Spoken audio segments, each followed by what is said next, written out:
Halo semua, kembali lagi di channel ini bersama saya Aditya. Di video kali ini kita akan membuat sebuah MSSTC, yaitu MOSFET Layer Exciter Circuit, dimana sesuai janji saya waktu itu pada saat Tesla Coil part 1, di sana saya udah janji kalau tembus 500 subscriber kita bakalan buat yang gede kayak gini cuy ya. Oke, kalau kalian pengen tahu caranya buatnya silahkan disimak sampai selesai. Mohon maaf juga kalau hasil kamera saya saat ini agak jelek lah, karena ya kalian tahu tripod saya patah cuy.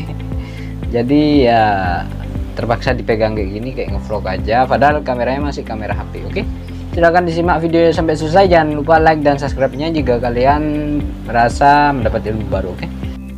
Oke, komponen yang kalian butuhkan di sini hanya ada 6 barang ya, ada 6. Yang pertama kalian butuh yang namanya kumparan primer. Di sini saya lilit pakai kabel ukuran 4 mili dan dia ada 5 lilitan ya. Kalian bebas mau lilit kayak gini apa lilitannya ke atas kayak fair gitu ya, bebas. Kalau saya kayak gini nggak ada alasan tertentu, karena ya ada sih alasan sebenarnya. Kalau kayak gini menurut saya lebih rapi gitu, lebih tipis kan. Yang kedua ada lilitan sekundernya. Kalian yang nonton channel ini sejak lama pasti tahu ini lilitan sekundernya saya buat berapa. Kalau kalian pengen tahu bisa cek aja di IG ya. enggak canda-canda. Ini ada 1250-an lilitan. Untuk lebih jelasnya silahkan dicek di IG saya, udah lama karena ini udah tahun 2020 kemarin cuy ya. Jadi di sini ada ya sekitar segitulah. Pakai kabel 0,10 mili ya. Oke. Terus di sini juga kalian butuh yang namanya IRF 640, maaf gak ada Z-nya ya. Ini IRF 640. Kadang ini ada juga yang 640N, jadi kalian gak usah khawatir. Itu sebenarnya sama aja, sama kayak gini ya. Cuman ya entah kenapa dibuat 2 seri kayak gitu. Jadi di sini juga kalian butuh yang namanya heatsink. Kalau gak ada heatsink, intinya kalian cari benda logam aja yang lumayan lebar ya. Yang kalau udah ada gerigi-geriginya kayak gini gak apa-apa, kalian pakai yang kecil. Tapi kalau misalkan polosan cari yang lumayan lebar, palingan udah segini ya. Kalau polosan gak ada, kayak pakai seng ya segini cukup itu. Terus paksain pakai kipas kalau pakai seng. Ya karena heatsink ini sangat penting. Kenapa? Karena ketika dia beroperasi, si transistor ini atau si MOSFET ini dapat mencapai suhunya solder, sepanas solder ya. Berarti sekitar berapa? 60 nyampe 100 derajatan lah. Tapi nanti bakal ada yang namanya thermofuse di bagian dalam ini, udah terpasang thermofuse, jadi ketika overheat atau panas dia bakal mati.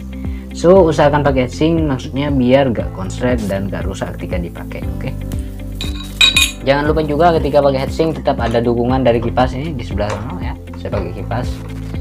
Jadi ini untuk sementara, nanti kawan-kawan saya beliin kipasnya karena belum ada. Dan di sini yang kalian butuhin selanjutnya juga ada potensiometer 10K. Maaf, autofokusnya kabur cuy. Ya.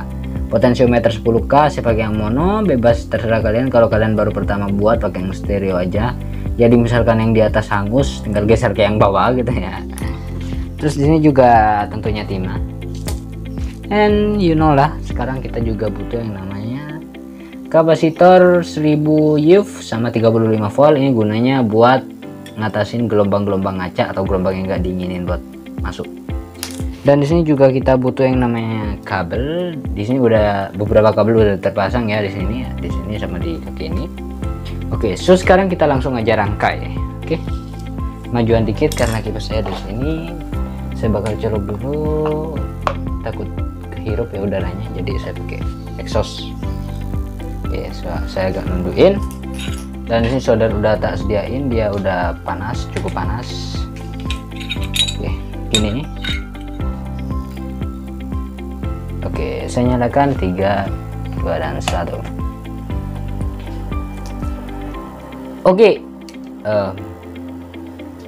Oke, pertama kali yang kalian lakukan adalah kita pasangkan si potensiometer ini ke transistor ini atau ke MOSFET ini. Kaki nomor 1 dari MOSFET ini yaitu kaki yang ini. Ini.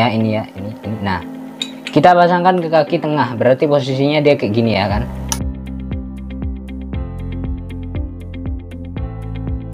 Oke, sekarang kita pasang aja saat ini juga, gak usah lama-lama.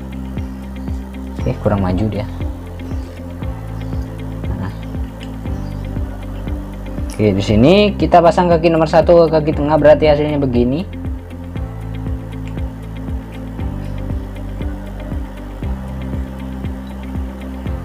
Oke, setelah kering kayak gini, kalian pasang kaki yang ini positif ada di kaki satu yang kosong ini ya, positif di sini dan negatif di arah sini.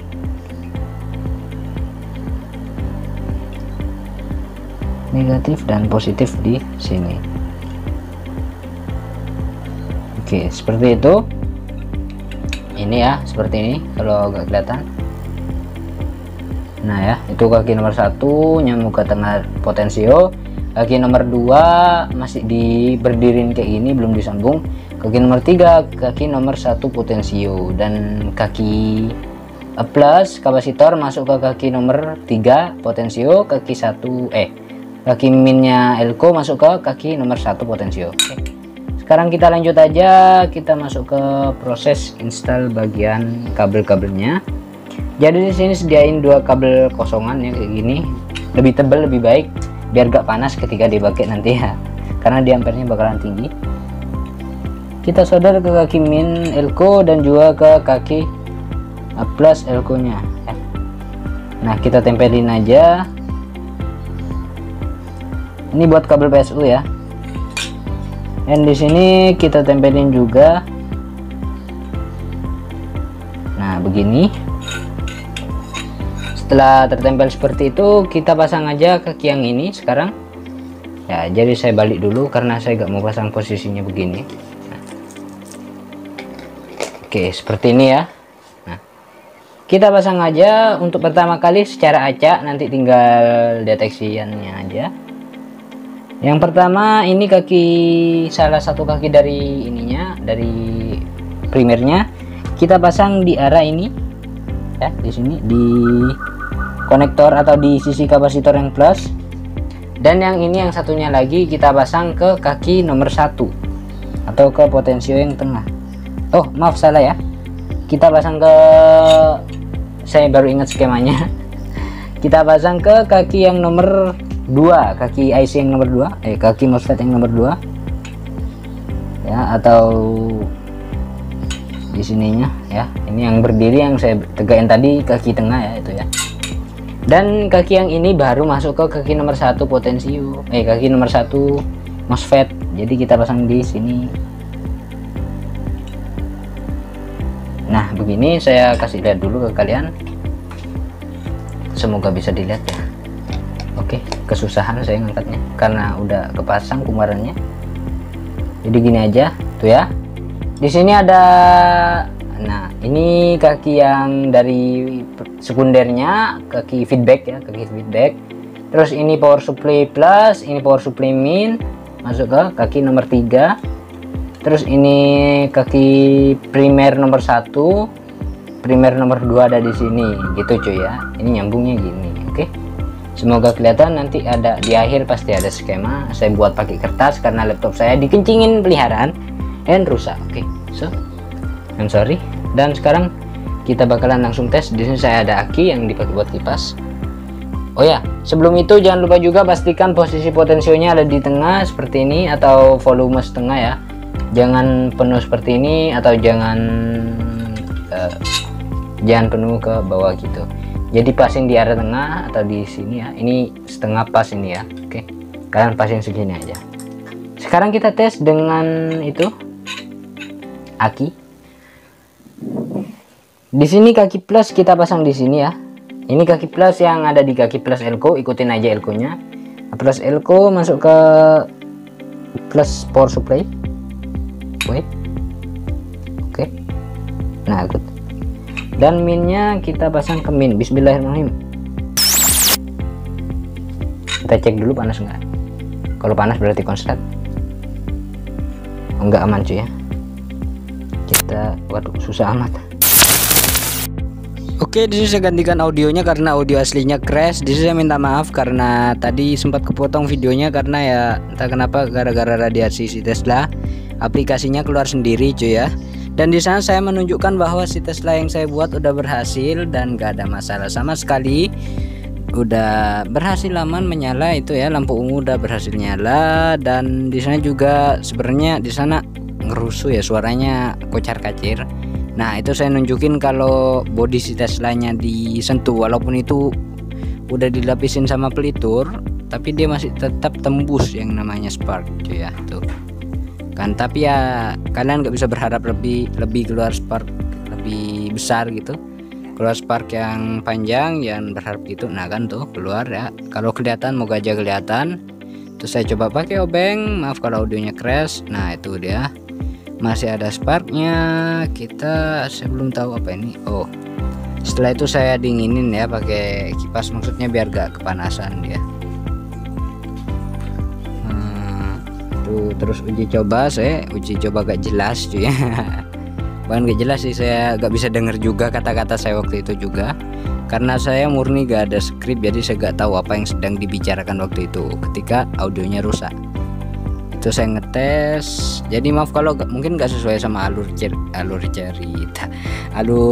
videonya ya, karena ya ini saya gak ada scripting. Sesuai permintaan kalian bilang aja di deskripsi video, di kolom komentar cuy ya, kalau mau skrip video. Nanti aku pakai script kalau buat video berikutnya. Nah itu aku coba pakai lampu CFL atau lampu neon kan, yang tadi itu sekarang CFL. Nah itu nyala banget dalam distance atau jarak 30 cm kali 2 atau 60, diameternya 60 cm, dia bisa menyalakan lampu itu. Dan itu saya pakai lampu xenon atau gasnya dia pakai gas apa udah saya lupa, bukan freon apa udah ya lupa saya, intinya dia pakai gas, intinya lampu jalan lah, saya kelupaan gas apa, anggap aja Canon langsung, pakai X ya, xenon bukan C. Oke, di sana saya gak tahu lagi ngapain, entahlah. Oh, ngambil lampu tabung, ternyata lampu tabung saya mungkin coba deketin itu biasanya. Oke, di sana saya coba deketin dan dia muncul spark apa enggaknya, ternyata enggak. Woi. Nah, itu keluar ya, itu keluar. Walaupun kecil, gak segede yang waktu itu, karena yang waktu itu saya pakai MOSFET yang ori. And ya, MOSFET orinya angus. Dan itu yang sekarang saya pakai MOSFET KW gitu ya. Karena gak ada tulisan N-nya di belakang, dan juga modelnya beda jauh dari produksi IR yang asli. Oke, di sini saya coba lagi. Wow, dia berhasil nyala. Dan satu saran dari saya, kalau kalian mau buat kayak gitu juga, sarannya beli MOSFET yang ori, karena kalau pakai yang KW itu aja bisa cuman bertahan 1 hari doang, langsung wassalam cuy ya, meninggal ya. Dan kalau emang udah berhasil ketemu frekuensinya, si potensio itu gak usah diutak-utak lagi, kecuali emang belum ketemu silahkan diutak, tapi jangan nyampe mentok ke positif atau ke negatifnya, karena kalau nyampe mentok gate-nya takutnya kelebihan tegangan and hangus cuy ya. Jadi ya hati-hati aja, beli yang ori itu ada N-nya, cari coba di YouTube MOSFET IRF 640 yang ori gitu.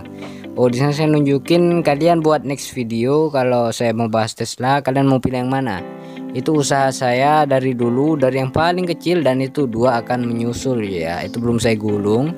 Di sana rencananya pakai yang itu yang saya tunjuk barusan, DRS STC, dan itu pakai musikal DRS-TC yang gede ya. Nanti pakai SKM 100 rencananya.